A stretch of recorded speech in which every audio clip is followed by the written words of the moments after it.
Hello friends and visitors, I'm here just to drop a little update video, or more or less just an introduction video to a firearm that I just recently acquired. As of the date that this video is being made, this is just after Thanksgiving 2021, and I've actually only had this firearm for probably just around a week or so. But this is a really interesting firearm that I've been waiting to get my hands on for a very long time now. This is a Kalashnikov USA KP-9. And just FYI for anybody who is interested in these things, it's really cool because this is the actual case that they send you the gun in. So that's pretty awesome. But yes, as far as the actual pistol itself, here we are. This is the KUSA KP-9. So obviously no longer a pistol, this is a short-barreled rifle. And we have it configured as such. But again, just a quick introduction video. Literally only had this thing for about a week. Have not had enough time to really run it through its paces yet. I've really only had it long enough just to kind of get it set up the way that I want and break a few things in. But I'm going to be doing some updated videos in the future about how it feels and handles at the range, how it shoots, accuracy, so on and so forth.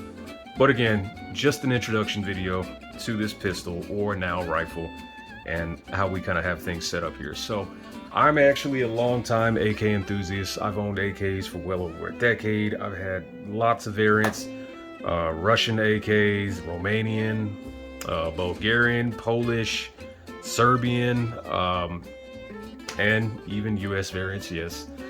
This is actually the second US AK that I've ever owned. First being a PSA, which I no longer own because it was a piece of shit, but that's another story for another day.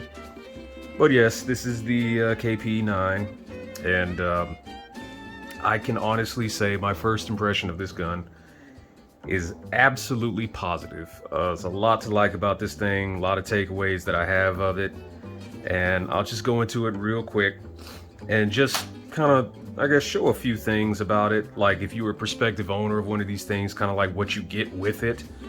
And you know, we'll do other shit for other videos later. But anyway, so here we go. So up front, we got the Yankee Hill Machine, or YHM R9 suppressor. Really good suppressor for the money. I'm gonna be doing an updated video on this thing on its own later because I think these are awesome for the money. But here we have the Enforce WMLX. This is the 800 lumen variant. It's a polymer light.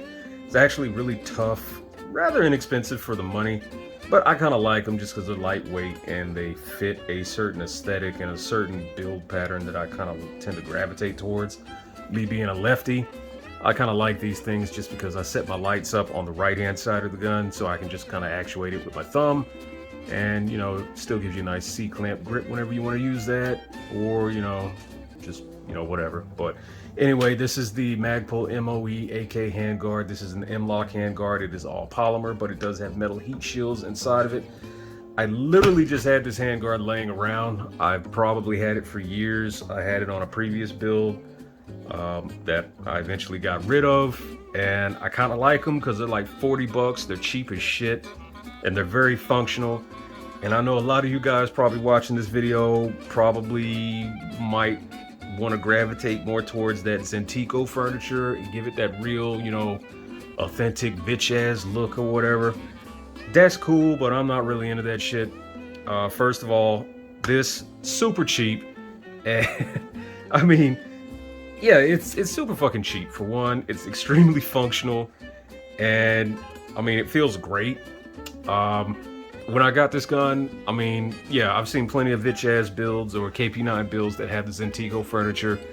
But, when you look that shit up when you're actually going to buy it, the handguards are, first of all, they're kind of hard to find. And, even if you find a US, retailer, I guess you could say, that actually has them in stock, they're rather expensive. They're like 200 bucks for the set. And then, if you get the quad rail, great, you have a quad rail, but I don't really like quad rails. Otherwise, you can get the variants that you actually have to attach rails onto or whatever.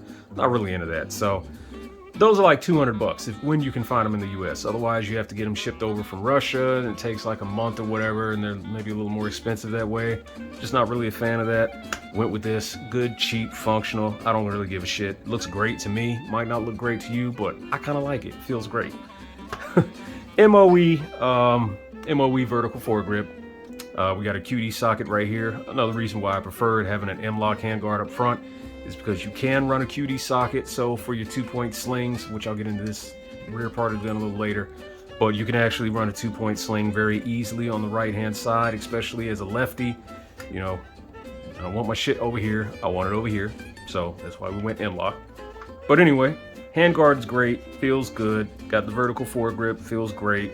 QD socket right here, and the gun is unloaded just for everybody to see. Chamber is clear. Yep. Anyway, so this gun, the receiver is actually slightly shorter than a standard sized AK receiver, so it is a shortened pattern, but most AK furniture is relatively compatible with this thing. You might need to do some basic fitting, maybe a little bit of sanding or filing to get things like the handguard to fit, which, just by the way, this handguard is not drop-in. It actually did require a bit of filing on the rear end of the tang here as it fits into the receiver. Just a few quick swipes with an actual fucking file will get rid of it, or take care of it, I should say. So just remove a little excess material from there, and it'll fit in no problem. You might actually need to remove a little bit from the front as well, where it locks into the little handguard retainer right here. But it's actually very easy. Just the slightest amount of elbow grease is all it really needs. But again, just something to expect with these things. This shit will fit for the most part, but some fitting may be required. Nothing major though. Other than that, this does have a reciprocating charging handle. Unlike the Palmetto State Armory AKVs, it does not have a last round bolt hold open, so there's no button on either side to actuate a bolt hold or bolt lock feature. It's just regular AK style. You know, is what it is. But if you're used to AKs, or if you like AKs, no big fucking deal, right? Other than that, the mags are proprietary. They are Vitez mags or KP-9 mags only. They do not fit any other platform. These are the KUSA made mags. These are actually very high quality mags. They're relatively expensive. When you can find them, they're typically between about 35 to 45 bucks. So yeah, but there are third-party alternatives out there that are quite a bit cheaper called puff gun mags. I'm not sure where you can obtain them, but I'm pretty sure you either would have them imported or maybe find some US retailers that carry them. But they are about half the price of these from what I've heard. So just something to expect.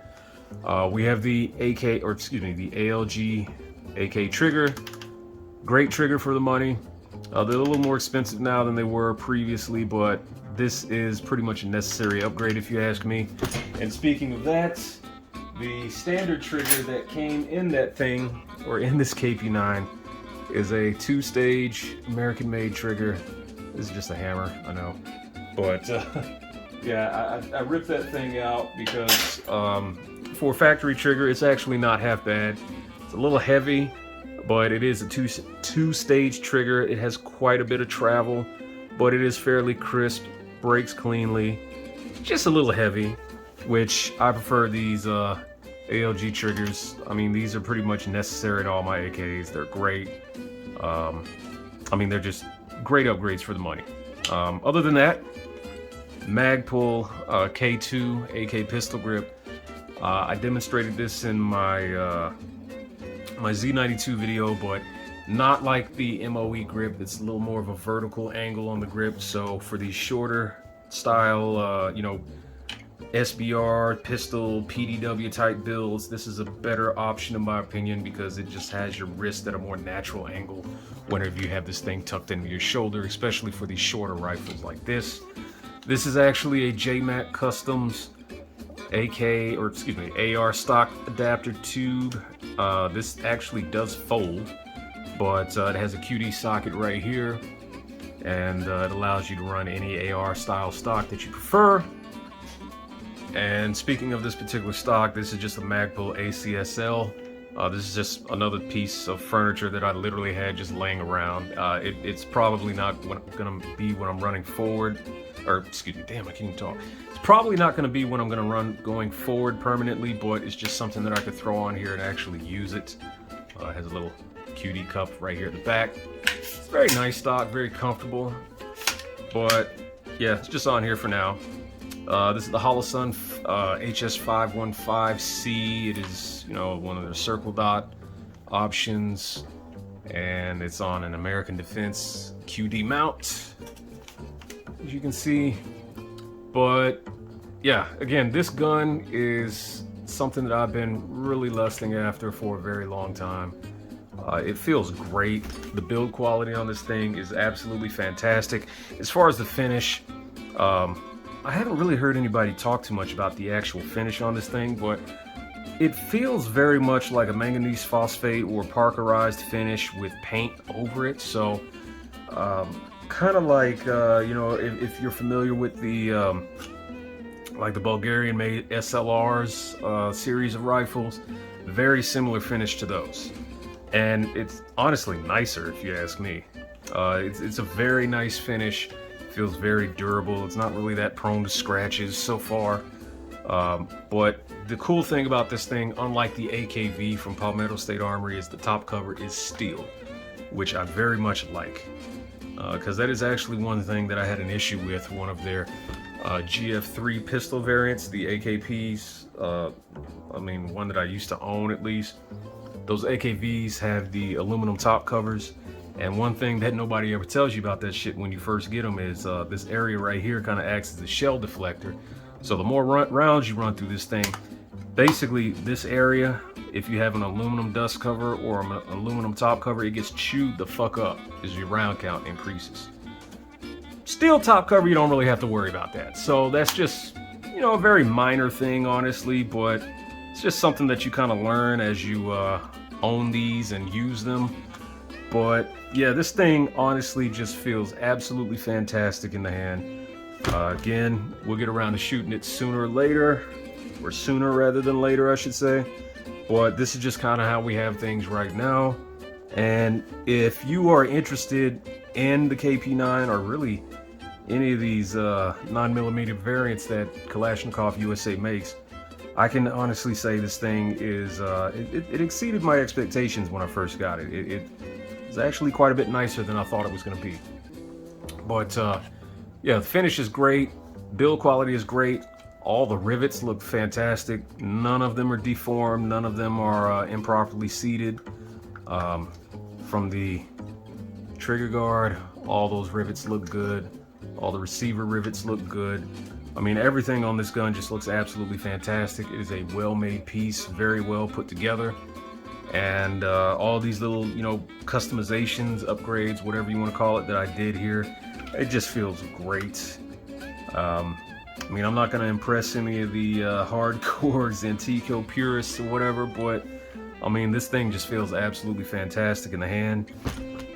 It's a little heavier than most other PCCs in its class, especially the way I have it set up.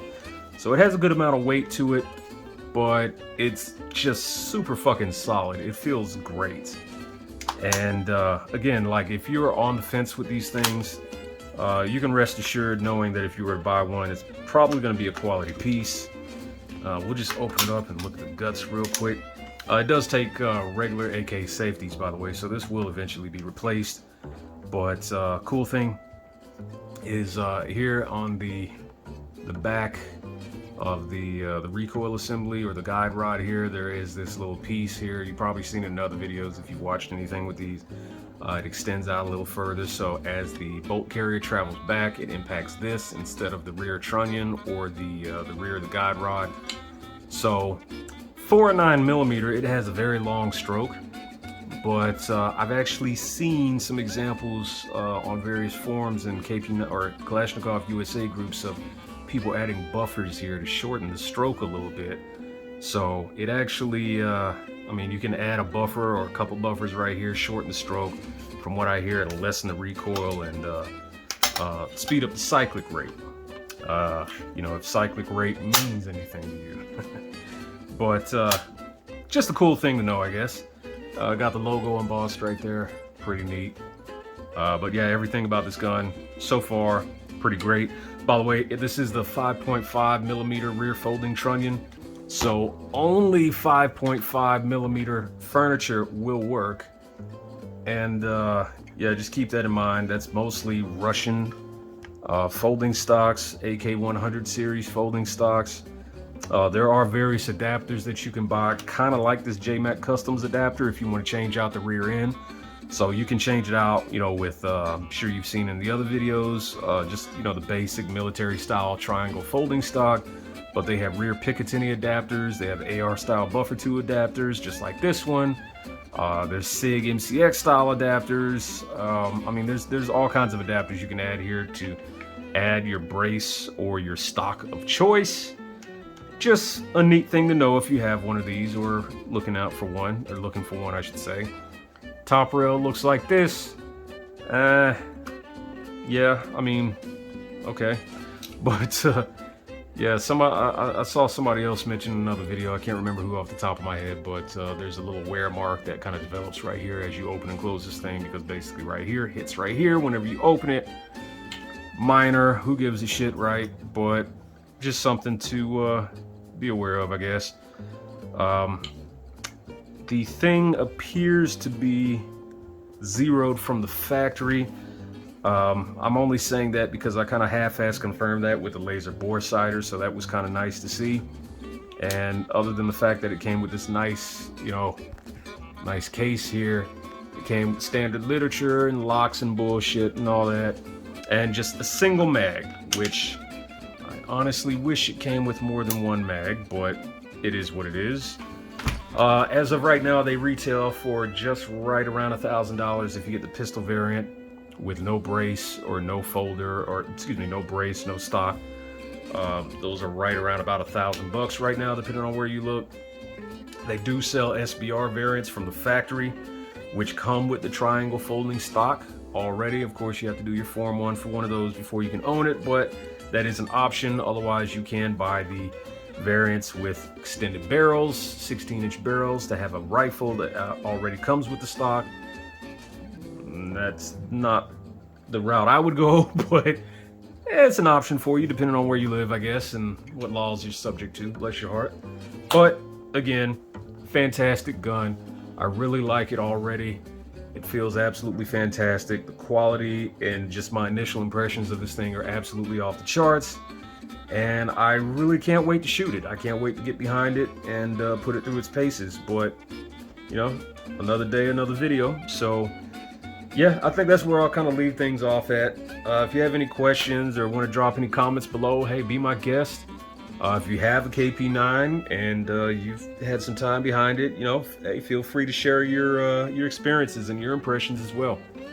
I really think I'm going to love this thing, and I've heard nothing but good things about it, and I'm glad I finally own one. I'm glad to be part of the club with this thing. Got to stock up on some mags, though. Got to get some more of these things, but other than that, I think it's pretty close to being set up exactly how I want it, other than maybe changing out the safety. That's probably about all I'll do to it going forward. So we'll just leave it at that. Hey, thanks for watching this video. You know, like I said, just drop some comments, share your experiences, and you know, like and subscribe and all that shit. And hey, have a great rest of your day. Thanks for watching.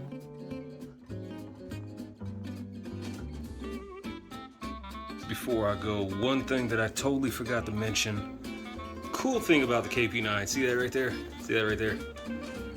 Yeah, it actually came with a fire control group retaining plate from the factory, which was freaking awesome, because in most other AKs that you buy these days, they come with that shitty ass little shepherd's hook, little wire retainer thing, which is a piece of crap compared to this. So yeah, for anybody who is curious, the KP-9 actually does come with a factory retaining plate for the fire control group. So I just wanted to throw this here at the end of the video just in case, because yeah, you don't want to be like me and actually buy one of these things before you even get your pistol, because I kind of have the habit and the tendency of anytime I get a new AK, I buy the the retaining plate for the fire control group right away. That's like the first change that I make to any AK. But yeah, it actually comes with that from the factory. So good job, KUSA.